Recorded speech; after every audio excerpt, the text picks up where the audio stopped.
Ahora vamos a dar paso a nuestra próxima presentación a cargo de la doctora Diana Jerusalinski. Ella es doctora en Ciencias Biológicas por la Universidad de Buenos Aires e investigadora principal del CONICET. Cuenta con una destacada trayectoria en docencia y defensa de la educación pública.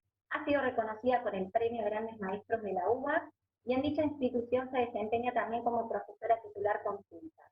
Cuenta con una extensa producción científica y formación de recursos humanos y dirige el Laboratorio de Neuroplasticidad y Neurotoxinas del Instituto de Biología Celular y Neurociencias profesor Eduardo de Robertis, dependiente de la UBA y del CONICET. Ahora sí, Diana, bienvenida. Gracias. A ver, ¿se escucha? Sí, perfecto, te escuchamos. Muchas gracias por la invitación. Súper interesante la presentación recién de Marilina. Realmente me hizo pensar en un montón de cosas que están pasando a una velocidad que, bueno, son difíciles de procesar. Voy a compartir la pantalla. En realidad, tengan en cuenta que yo vengo de las ciencias mal llamadas duras, digamos, pero voy a tratar de tocar algunos temas relacionados con lo que ha hecho de alguna forma el Estado a través de decisiones de gobierno y algunos poquitos ejemplos de cosas que, bueno, son más o menos exitosas y los problemas derivados en general, de decisiones políticas al respecto. Voy a compartir.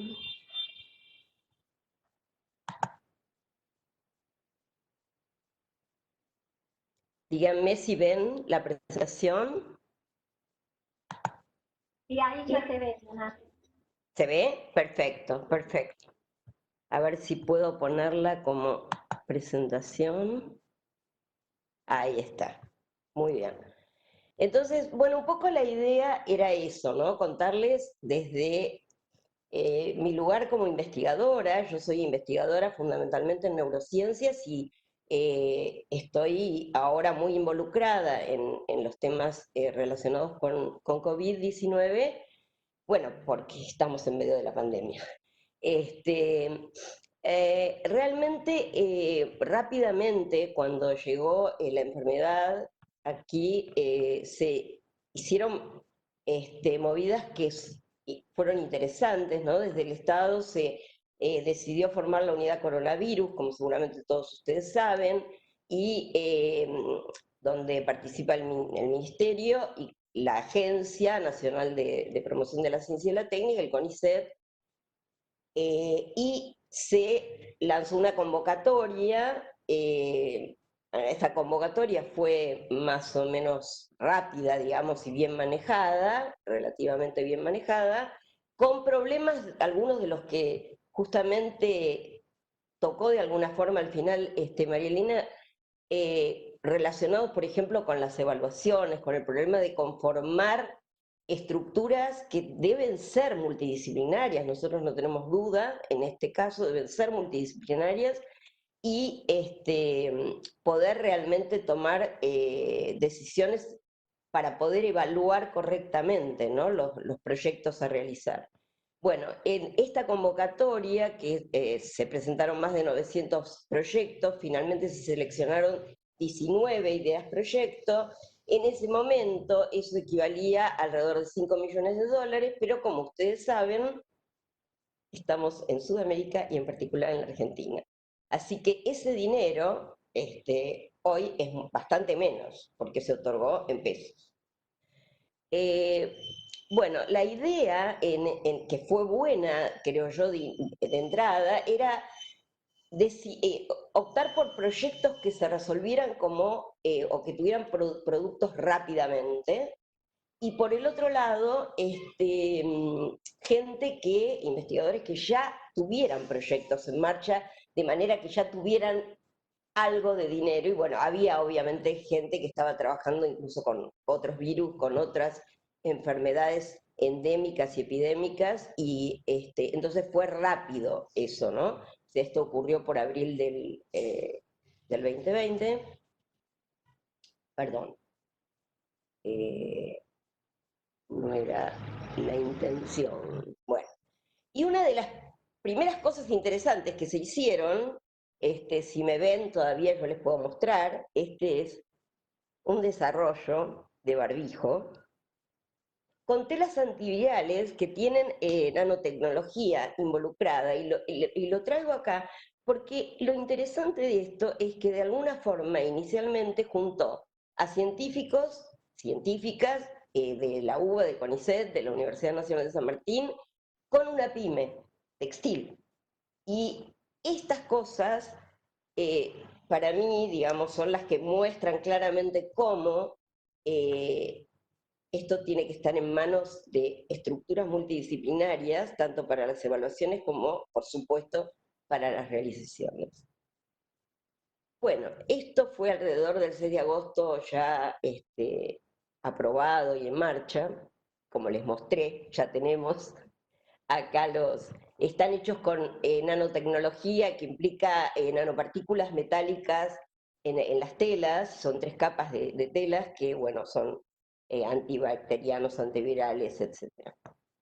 Después estuvo el proyecto de los Zero Kit, que son para test serológicos para determinar anticuerpos, y ahora recientemente apareció cualquier cosa que quieran preguntarme, después me preguntan detalles, pero digamos, yo lo traigo esto para que se vea más o menos la enorme distribución, la enorme producción. Se produjeron 200.000 test serológicos por mes.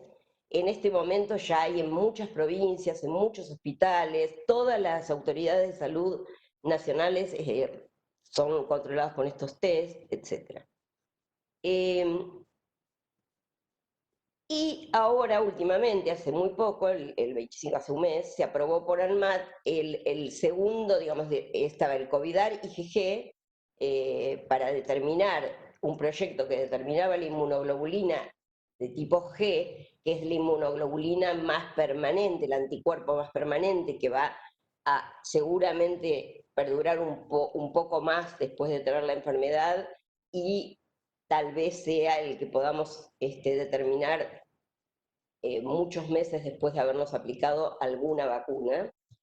Entonces, bueno, todas estas herramientas, todos estos kits son muy importantes a la hora de evaluar, por ejemplo, también las vacunas, ¿sí? Los necesitamos a la hora de evaluar también las vacunas. Y ahora se convalidó uno que detecta un anticuerpo, que es la IgM, la inmunoglobulina M, que es la más como precoz, inmediata, que se produce apenas el individuo, hay poco tiempo que el individuo es infectado. Y esas herramientas, como les dije, son fundamentales. Ahora después vamos a ver qué pasa con estas herramientas un poco. Bueno, y luego se desarrolló también un proyecto para una herramienta para monitoreo cuantitativo de la carga viral. Ya no es de los anticuerpos, sino realmente del virus que tiene una persona. Y esto se hizo en un tiempo absolutamente récord. Realmente se hizo en tiempo muy, muy rápido, como todos los anteriores, y el financiamiento que recibieron allí está de 3,5 millones de pesos por parte del MinSit, que si nosotros lo comparamos no solamente con un subsidio del primer mundo, digamos, un subsidio del norte, para una investigación de este tipo, es como mínimo casi lastimoso, sino que incluso comparado con algunos países de Latinoamérica, este es un subsidio muy chico comparativamente, aunque a nosotros nos parezca que son cantidades importantes. Les aseguro que para estos procesos son muy bajos estos subsidios. Bueno, en medio de todos estos subsidios, de todos estos proyectos, nosotros hubo un segundo llamado que fue de fortalecimiento federal, y en ese llamado, que era muchísimo menos dinero y subsidios mucho más chicos, pensamos en alguna cosa que pudiéramos hacer con poca plata, Y bueno, esto es lo típico, que es tratar de reconvertir algo que se usa y que está ya probado, que es seguro, que es inocuo, etcétera, y que puede darnos alguna ventaja con respecto al COVID-19. Y lo que vimos es, bueno, buscando encontramos que hay unos polímeros, unos polisacáridos que producen unas algas rojas, que tienen varios efectos antivirales. No están probados con el SARS-CoV-2, que es el virus que produce el COVID-19, pero sabemos que en las personas que tienen COVID-19, que llegan a tener síntomas, ¿no es cierto? 15% de los pacientes desarrollan neumonía severa, y de esos pacientes una parte requiere internación en la terapia intensiva, que es alrededor de un 5%, y más de la mitad de esos pacientes graves, que son estos que requieren terapia intensiva, puede llegar a morir. Entonces, bueno, esta idea de utilizar una molécula que ya tenía algunas pruebas de que funcionaba con otros virus, y preguntándonos dónde y cómo podíamos, digamos, con qué ya sabíamos, y ahora dónde era lo ideal. Bueno, obviamente en el lugar donde entra primero el virus y encuentra células donde pueda reproducirse activamente, y entonces, bueno, apostamos por este spray nasal. Es seguro porque, bueno, se usa para muchas cosas, y entre otras cosas se usa como spray nasal para otros coronavirus, como el coronavirus de resfrío, como se usa contra también los virus respiratorios, como el de la influenza, etc. Bueno, la expectativa es que esto alivie los síntomas, así como lo hace en los síntomas y duración del resfrío común en los niños, y disminuye la carga viral en la nasofaringe, en la cavidad nasal y en la nasofaringe. Esperamos que ocurra algo similar con el SARS-CoV-2. Como ya les dije, seguro. Y lo único que está demostrado hasta el momento es esto. O sea, en un laboratorio de alta seguridad se mostró en células en cultivo que realmente los carragenanos disminuyen la carga viral. Y eso es lo que se ve en estos gráficos, se ve en las concentraciones que se usaron, y se ve que ya con 0,6 microgramos por mililitro hay disminución, pero muy poco. Y esto está hecho contra placebo. Placebo mal llamado porque en realidad es simplemente un control. O sea, no es placebo porque no hay personas en este caso, son células. Y esto lo digo porque en este momento que está saliendo por todos lados esto en los medios, estamos invadidos por lo que se llama la infodemia, ¿sí? La OMS lo llamó infodemia. Y hay todo el tiempo un bombardeo de noticias falsas, ¿sí?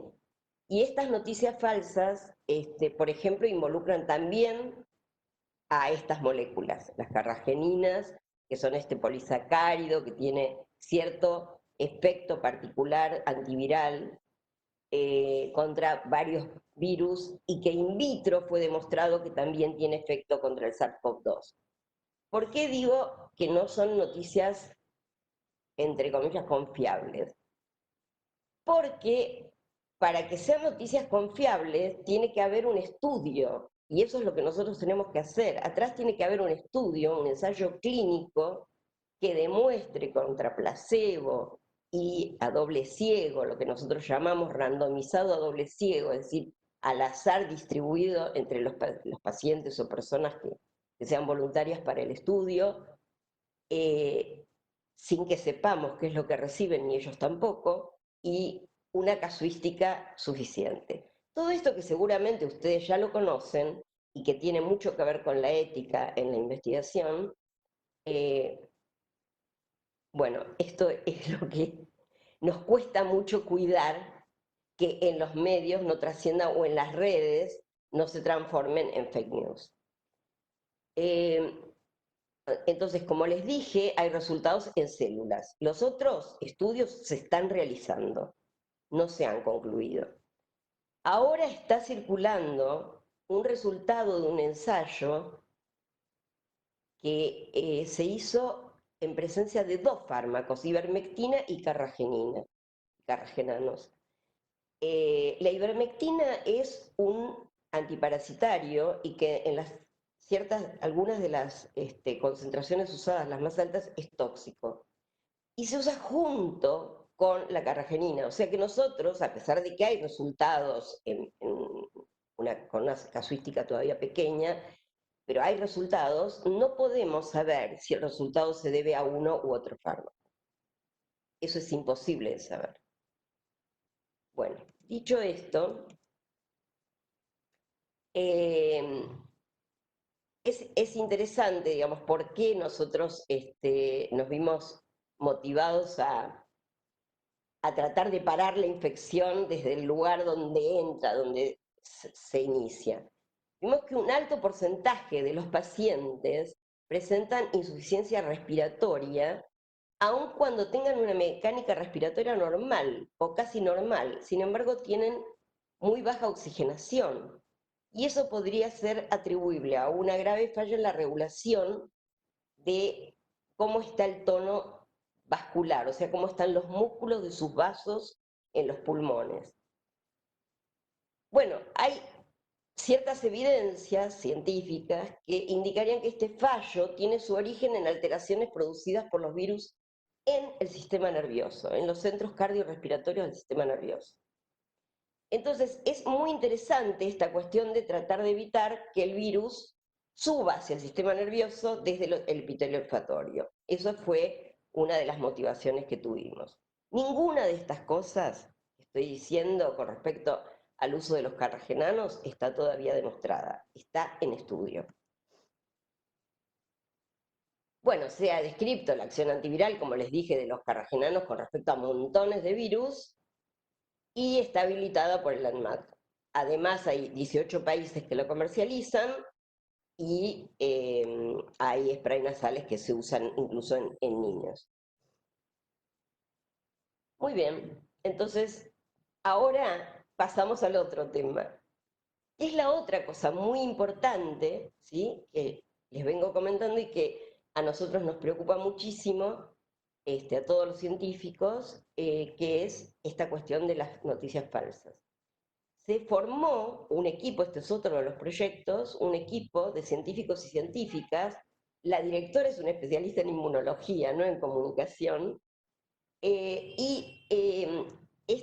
se pusieron al hombro el buscar todas las noticias falsas que recibieran en las redes o que fueran más difundidas y ver cómo se podía armar un sistema para desbaratarlos, y como existe chequeado y otras formas que ustedes conocen, pero con una cosa incluso activa, que es la plataforma Confiar, y que tiene dos vertientes fundamentales, que son la verdadero falso y la que se dedica exclusivamente a denunciar las fake news. Ellos vieron, digamos, el modus operandi que tienen estas fake news, y muchos de los objetivos a veces se pueden descubrir. Y un ejemplo paradigmático que les quería traer es esto de que las evidencias científicas, bueno, en todas las redes ustedes han recibido seguramente información o pseudoinformación acerca de que este virus habría sido un virus producido por el hombre, digamos, escapado de algún laboratorio. Y las evidencias científicas publicadas en la prestigiosa revista Nature indican que es altamente improbable que el nuevo coronavirus causante de COVID-19 surgiera de la manipulación humana. Y esto es lo que, a través de su estudio de los trabajos científicos, verificaron desde esta plataforma. La familia de coronavirus puede rastrearse hasta hace 1000 años atrás, y si bien la actual es una cepa nueva, las características de su material genético respaldan que tiene origen natural y no artificial. Múltiples estudios alertaban sobre los peligros de un reservorio de coronavirus en murciélagos, y el consumo de animales exóticos como una bomba de tiempo en China, reforzando la idea de un origen natural del virus. Entonces esa es una conclusión que tuvo muchísima repercusión y que puede leerse en la plataforma Confiar. Es otra de las cosas que están haciendo los científicos. Y además las vacunas, en donde, por supuesto, intervienen todas las cuestiones que antes estaba planteando Marielina. Hay varios problemas, digamos, ahora hay por lo menos 3 que ya empezaron fase 3 en Argentina, 2 y una que está por empezar, y probablemente una cuarta. Pero no todas estas vacunas que empezaron fase 3 tienen ningún convenio particular firmado con el Estado. El gobierno hasta ahora, salvo, digamos, intervenir indirectamente, o las intervenciones en el pasado, por ejemplo, en el desarrollo de una planta como la de Mabscience, que es la planta donde se va a producir hipotéticamente la vacuna de Oxford, la Chadox, si resulta exitosa, que todavía no lo sabemos, salvo eso, digamos, hoy en día no hay convenios claramente firmados, como tienen otros países ya, acerca de, por ejemplo, ventajas que pudiera tener el país porque se está realizando una fase 3 en el país, ¿no? Ventajas en cuanto a precio, en cuanto a distribución.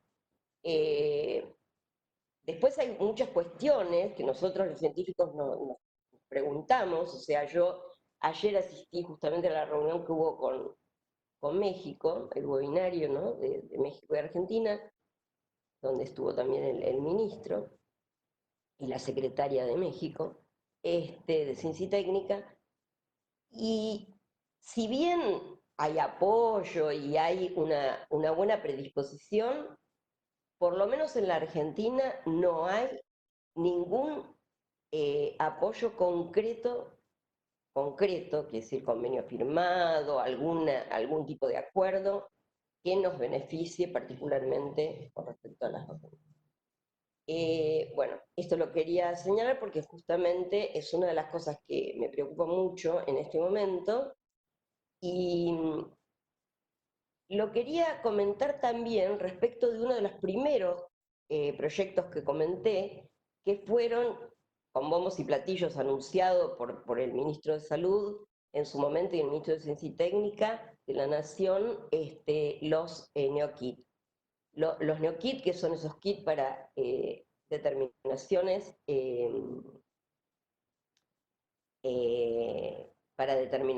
del virus, y también los que sirven para determinaciones de anticuerpos, pero en particular los que son para determinaciones del virus. Ha ocurrido en estos últimos días algo que realmente nos llama mucho la atención. Ustedes han leído seguramente en todos los diarios que lo que fue muy importante y resaltado, este kit que permite, que no requiere personal súper especializado para realizar los ensayos, que no requiere un termociclador en cada lugar donde se tiene que realizar, basta con un termobloc, o sea, no necesitamos un equipo caro y sofisticado, y el resultado, una vez que está aislado el RNA del virus, es muy rápido, se tiene muy rápidamente, y la sensibilidad es muy alta. Con todas esas premisas y la forma en que se pusieron las empresas en el país a producirlo, se ha distribuido, antes se los mostraba, ¿no?, al principio, en muchas provincias, en muchos hospitales del interior y en algunos lugares de Cava. Pero el Ministerio de Salud o el Estado no compró kits en particular de esos, fueron comprados en las distintas provincias, en la ciudad de Buenos Aires, o sea, no hubo una respuesta acorde. Tampoco la hubo en su momento del ANMAT, fue muy lenta la aprobación por el ANMAT, incluso para poder exportar. Y hoy no, fue ayer, pero digamos nos enteramos que se compraron 375.000 kits a Abbott. Y nadie sabe por qué. O sea, no sabemos por qué. Entonces, esto lo señalo porque más allá de el hecho de lo que significa realizar una investigación básica desde el vamos para demostrar algo sobre un fármaco, sobre una vacuna, para probarla, para ver si se producen luego ensayos clínicos de tipo 1, 2, 3, los resultados esperados, etcétera. Todo lo que significa ese recorrido, que es un recorrido obviamente muy dificultoso y sobre todo si no se tienen los medios, o sea, si no se tiene dinero suficiente, eh, pero aun cuando se llegan a resultados y a conclusiones y a productos importantes, a veces hay algo muy importante que falla ahí. Yo, por ejemplo, estoy preguntando frecuentemente entre los becarios de CONICET y ayudantes de trabajos prácticos que están trabajando como voluntarios, porque no tienen obligación de hacerlo, obviamente el Estado les paga un sueldo, pero no tienen obligación de trabajar en COVID, están trabajando, por ejemplo, en la Facultad de Medicina se hacen 1.200 a 1.400 determinaciones de PCR por día, y ellos están trabajando en eso, y yo me pregunto si el Estado les proveyó de los barbijos que estamos usando nosotros. Los que están directamente con las muestras usan los N95, o sea, usan aquellos que usa el personal de salud en un hospital.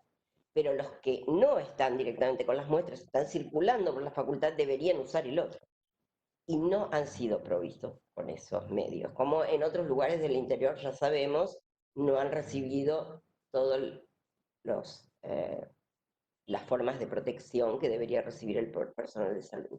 Bueno, esto es un poco lo que les quería contar y reforzar que esto es lo que tenemos hoy realmente para la prevención, que ya lo saben, que es el distanciamiento, el cubrir la nariz, boca y ojos, que la higiene es fundamental y que la higiene de manos y de superficies, utensilios que usamos, y el aislamiento de los contagiados, de los sospechosos, incluyendo los contactos cercanos. Esa es la mejor defensa que tenemos hasta hoy en día.